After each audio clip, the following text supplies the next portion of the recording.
امریکہ میں جرائم کی بڑھتی شرح کی وجہ۔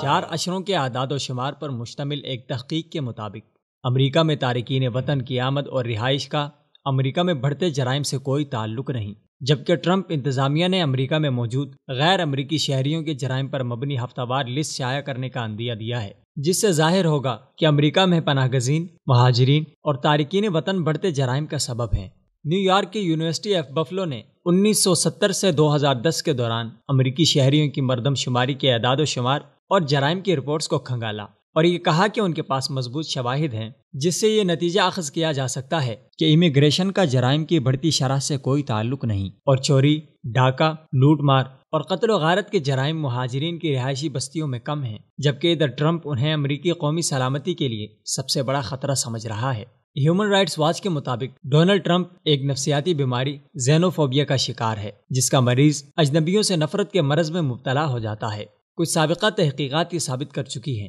کہ امریکہ میں پیدا ہونے والے شہریوں کی بنسبت دوسرے ممالک میں پیدا ہونے والے لوگوں میں جرائم کی طرف مائل ہونے کا رجحان کم ہے۔ اس کی سب سے بڑی وجہ مادیت پرستی ہے، جس میں امریکی معاشرہ بری طرح ڈوبا ہوا ہے اور دنیاوی عیش و عشرت کی طلب انہیں ہر غلط کام کرنے پر اکساتی ہے۔ تقریباً 11.4 ملین غیر مجاز تارکین وطن اس وقت امریکہ میں رہ رہے ہیں، اور ریاست کیلیفورنیا میں کئی ایسے پرتحفظ شہر ہیں جہاں بنا دستاویزات کے بسنے والے تارکین وطن کو کئی طرح کے حقوق حاصل ہیں، مگر اب کیلیفورنیا کو بھی اس پاداش میں ٹرمپ کی طرف سے وفاقی فنڈ سے محروم ہونے کا خدشہ درپیش ہے۔ یاد رہے کہ امریکہ کی 7% آبادی یہاں کی شہری نہیں بلکہ دوسرے ممالک سے تعلق رکھتی ہے، جبکہ ریاستی اور وفاقی جیلوں میں موجود قیدیوں کی تعداد میں 5% کا تعلق دوسرے ممالک سے ہے۔ اس کا مطلب یہ ہرگز نہیں کہ مہاجرین جرائم میں ملوث ہوتے ہی نہیں، بلکہ یہ بتانا مقصود ہے کہ امریکہ میں مہاجرین کی آمد امریکہ میں بڑھتے جرائم کی واحد وجہ نہیں، اور نہ ہی ان کے داخلے پر پابندی اس مشکل کا واحد حل ہے۔ امریکی حکومت کو اپنی پالیسیاں حقائق و شواہد کی بنیاد پر تشکیل دینی چاہیے،